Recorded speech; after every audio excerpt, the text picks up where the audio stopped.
Okay, everybody just calm down. We're not gonna go crazy spending our winnings, and we're not gonna let this money change us. What are you talking about? This money is our ticket to the good life, starting now. I just bought a giant room full of gold coins, and I'm gonna dive into it like Scrooge McDuck.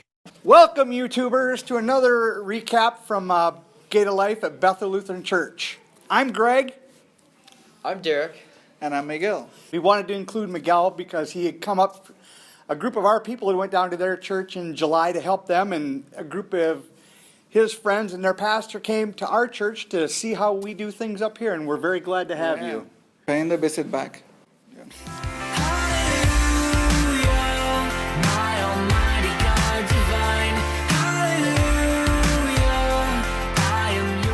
Miguel is a guest with us from Cristo Rey in Carolina, Puerto Rico.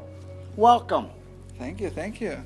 Glad to be here. The first reading was from Amos, and he was talking about how the wealthy were taking care of themselves and not taking care of the poor people.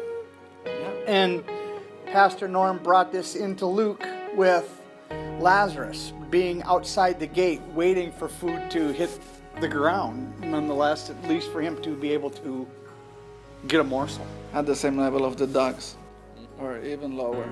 Right, Yeah. right. It was interesting to see how he talked about people drinking, the rich drinking from bowls of wine and having couches of ivory. Yeah. And, you know, and now the rich went into exile and They were such. the first ones being to exile. Correct. Regarding the second lecture, the letter from Paul to Timothy, it was a pretty interesting one because, again, it was telling them about wanting what you need, not what you want, not being drawn, drawn by your desires of what you would like to have in life. It's just like live with what you have, and be glad that with covering your needs, basic needs. If you have what you need, that's the first thing you need. That you don't need anything else. If you have in excess, then it's not bad to have anything in excess. It's just manage it in an interesting way, and justice. It's all about justice, about sharing with other people, the people in need, what you have. Right, right. I totally understand. So again, the church is called to be the voice of those who don't have a voice in society, and try to bring justice again. It's all about justice. I will try to help those people in need. Right.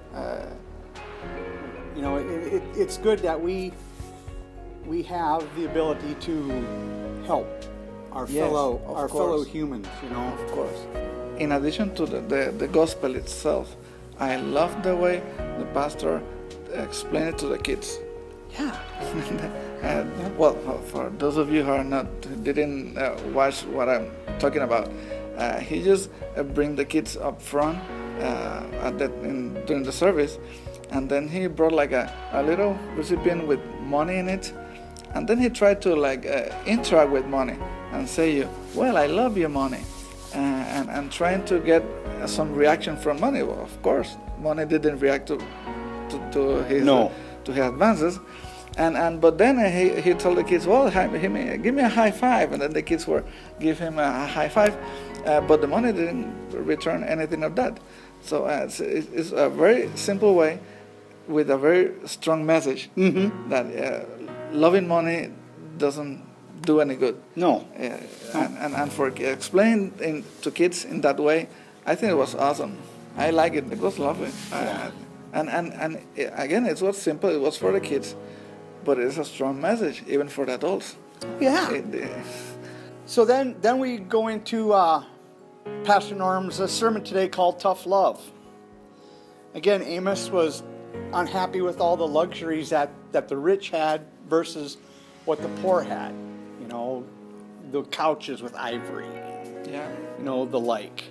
No justice for the poor. You know, nobody had a voice for them. There was no voice. Timothy, again, was dealing with, you know, the items that Miguel had brought up earlier, wants and needs.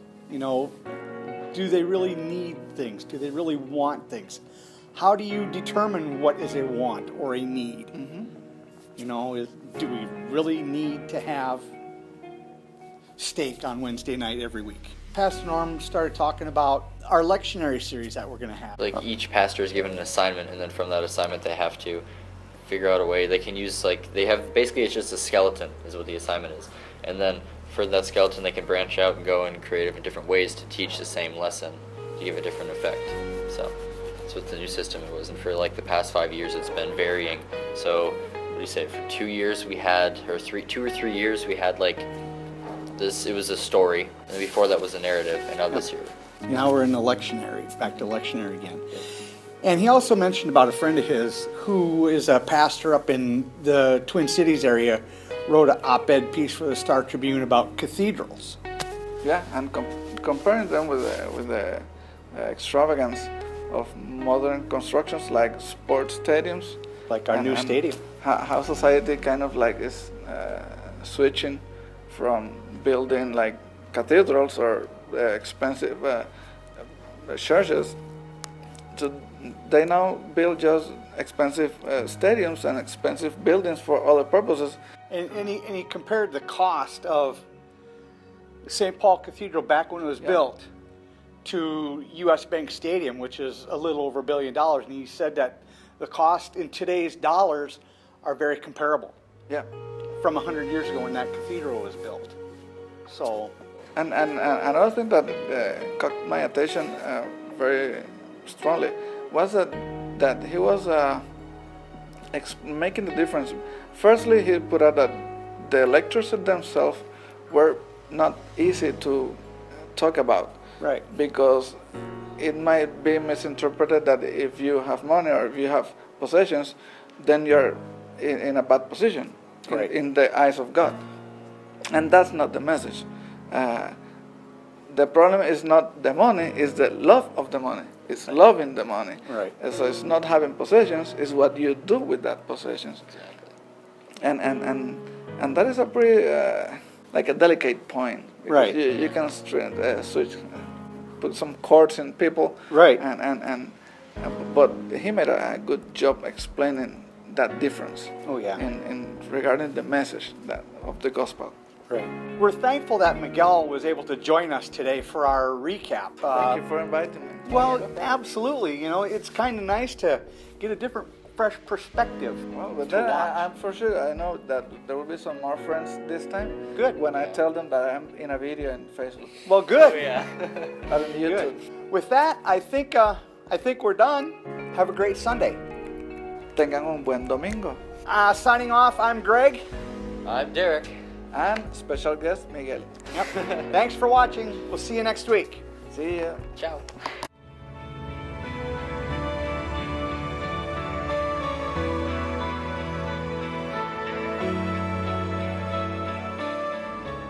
Hey guys, thanks for watching, and if you enjoyed this, please subscribe to our YouTube channel at Gate of Life Bethel Lutheran, and we post videos like this every single Monday for the service prior.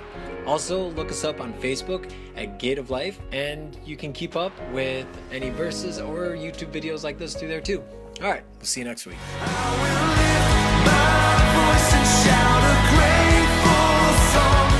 Oh, I forgot James' birthday. Oh, We cannot do without James' birthday.